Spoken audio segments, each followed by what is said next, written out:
Hey, so if you've hit a plateau, there's just a few different things that I want you to consider before you make any adjustments.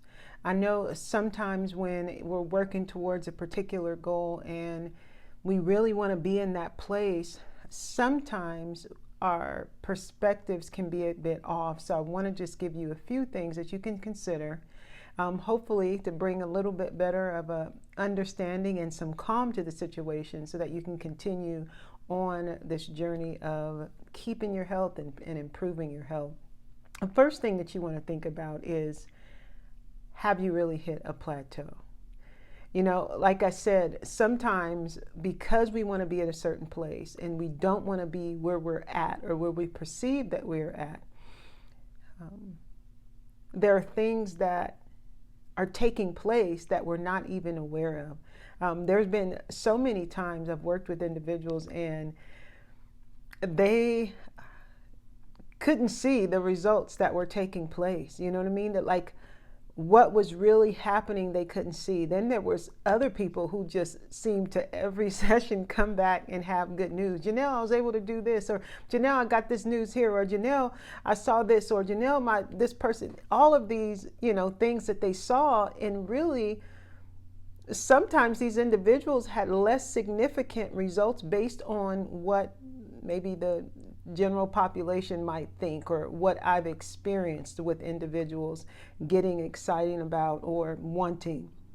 And so it really comes down to what I've said before and what we've spoken about. And what I encourage you to do is to take time to take a look at what your motives are, because based on where your mind is at, you can completely overshadow and override things that you should see. Now, in one instance, the Bible talks about forgetting those things that are before, and really just this idea of pushing forward, not letting those things be at the forefront of your mind, but really looking at a vision that's in front of you so that you can go in that direction and not turn around or not be hindered or discouraged. And what we look at really has a huge impact. But if we're not able to see something, then we can't look at it. And so really stopping, and what I'm going to say is be open, because there's been times where I've laid out evidence in front of a person and they still weren't happy or appreciative or grateful for what was taking place. And many of those individuals ended up going back to a place that they didn't want to be at, a much worse place than the place that we had accomplished together, you all. So the first thing I want you to think about is whether or not you actually are at a plateau. Like, go back and look at the evidence, look at the facts. Maybe you haven't even been working towards it or being as consistent as you're assuming. So you can look at that and you might be able to see, you know what, I thought I was taking in the right amount of protein, but I wasn't. I thought I was only eating out once a week, but I was actually eating out 4 times a week. I didn't think I was snacking, but I actually was. So all of these different things are really important to look at. And remember, when you look at them, don't look at them as a way of, oh, I failed again, I just might as well not do it. No, look at it as, oh, wow, that's eye-opening, that's great. Okay, so now I can really see what direction that I want to go. And it can bring you hope, because you're saying, oh, okay, well, I haven't actually put forth the effort necessary. So now I can have hope for that thing that I actually desire. Remember, our bodies want to be healthy anyway, so you can really be excited about that. In addition to that, God wants you to be healthy. It's all throughout His Word, and Jesus wouldn't have did what He did if that wasn't the case. And the next thing I want you to take a look at is stress. So say, for instance, you look at your plan and you say, you know what, it's true. I mean, I've only lost 1/2 pound of body fat, and you look at your journal, you say, and you speak to, maybe your trainer or someone you're working with or your family, people that are close to you, say, no, Mom, you've been doing this. And you go back and look at your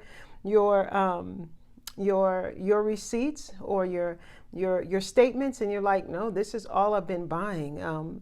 3 months ago, I was, going to Del Taco and McDonald's and all these places, but now, no, I can look at the receipts, I can look at my transaction list and see I haven't been doing these things. I have been making changes. And if you look at it and you don't see the things that, and you don't see anything that shows that you haven't been following the plan, but that rather that you have, then okay, let's take a look at some other components. Another thing, the second thing is stress. You know what? You can want to accomplish something so bad to where you stress yourself out over accomplishing it. And the thing is that stress restricts the body from being able to lose body fat, because stress, it sends a different signal. The body's not going to release, it's going to want to hold on. And it's going to cause a number of different responses in the body that trigger the opposite of what you're trying to get it to do. And so stress is one thing. Where can you release the stress? And are you holding on so tight to this goal? Let's go back to your motives. Why do you really want to do this? Like, do you feel like someone's going to leave you if you don't lose the weight? Do you feel like you won't be able to get this? Are you just putting too much on it? You're thinking, oh, this is the most important thing, in the world, which your health is extremely important, but getting to this particular goal at this time, doing it in this way, being legalistic and about it, that can cause more stress. Being legalistic or being religious about it, that doesn't help anything. Why? Because it blocks us from being able to hear and see and respond properly, because we're so stuck on the 1, 2, 3 that we can't see, oh, the 2.5 here happened, so therefore I need to modify number 3. Okay, so stress. Take a look at your rest in relation to that. Sleep is another one. Are you getting enough sleep? Are you staying up at night? You worried about getting to the goal? Or you worried about some other thing? Or are you overtraining? Is that the case? Sometimes individuals, they'll be, working out extreme workouts. Oh, one person said they were running 6 miles every day, or these things can't be sustained. And your body needs to go at a pace that's conducive with its natural recovery process. Now, if this is the case, and you're looking at your sleep or your stress or whatever, your exercise routine can be a negative versus a positive. So maybe there's some adjustments you can make there in relation to stress.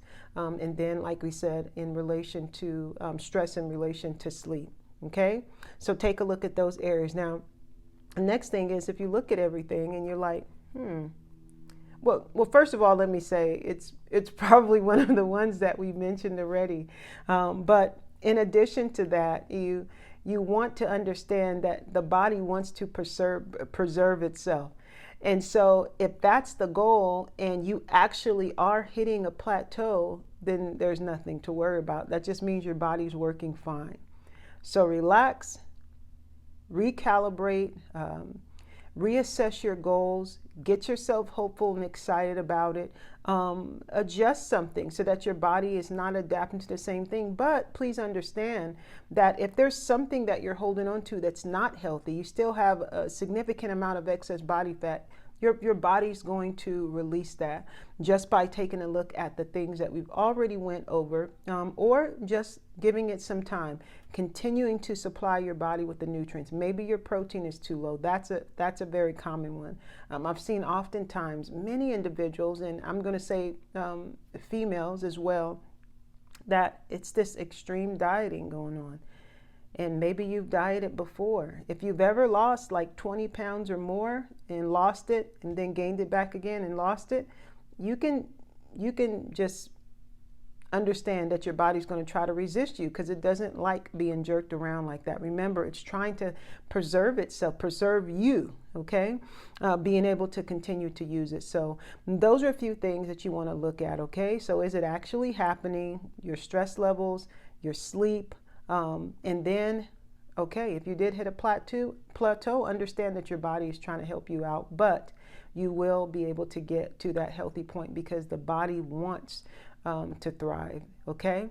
All right, you all. So I hope that was helpful, and I'll talk to you all soon.